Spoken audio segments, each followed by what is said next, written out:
When it comes to dating and attraction, most people think the game is about clever lines, flashy confidence, or showing off the right qualities. And while those things can help, they only scratch the surface.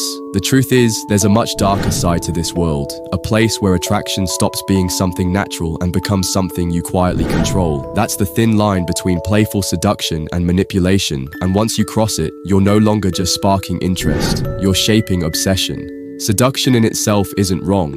In fact, most women want to be seduced. They want a man who brings energy, excitement, and mystery into their lives instead of the dullness of routine. But the moment you move from creating natural attraction into manipulating emotions to the point of obsession, you enter dangerous territory.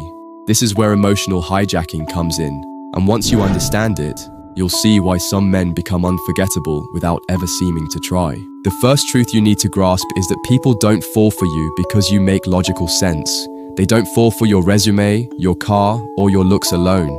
They fall for how they feel in your presence.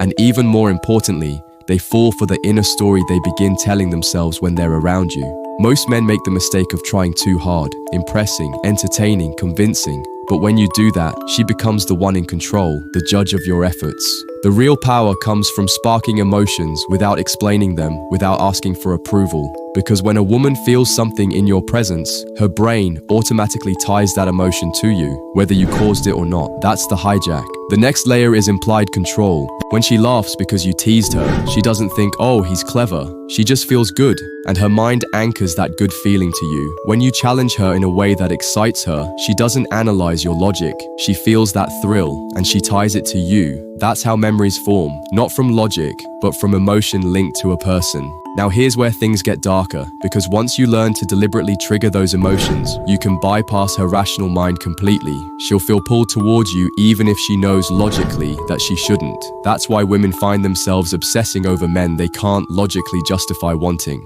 It's not about what makes sense, it's about what bypasses sense. This is why the bad boy stereotype works so well. It's not that he's necessarily better looking or richer than anyone else. It's that he knows how to push her emotional buttons without apology.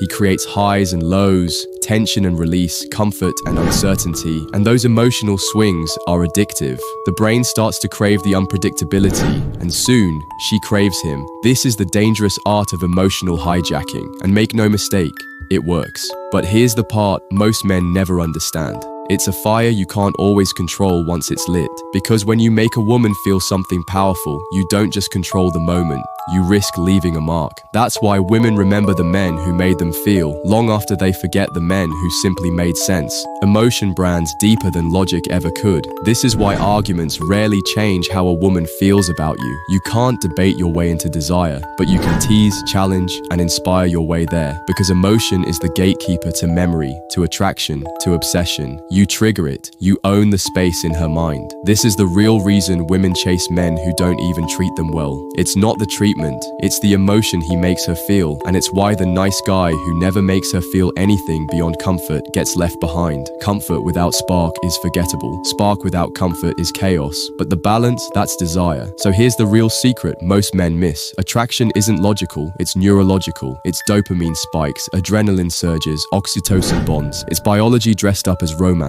And the man who learns to play with that biology writes himself into her nervous system, not just her diary, because memory fades, but the body remembers. Every laugh, every spike of tension, every thrill, it all imprints. That's why she still thinks about the guy who made her pulse race, not the one who texted good morning every day. One left her physiology changed, the other barely touched it. So stop trying to be the man who checks every box on paper. Start being the man who lights up her nervous system, because when you do that, you don't just get her attention, you hold it. You don't just make her curious, you make her crave. You don't just enter her life, you embed in her bloodstream. And once you're there, logic can't evict you, because attraction isn't about what makes sense, it's about what makes her feel alive. And the man who understands this never needs to chase, because she'll chase him. He becomes the emotional drug she can't quit. Not because he's perfect, but because he's unforgettable. So if you take one thing from this, let it be this. Don't aim to impress her mind, aim to move her soul. Because desire isn't logical, it's emotional gravity. And that's the kind of man a woman doesn't just desire, she can't forget.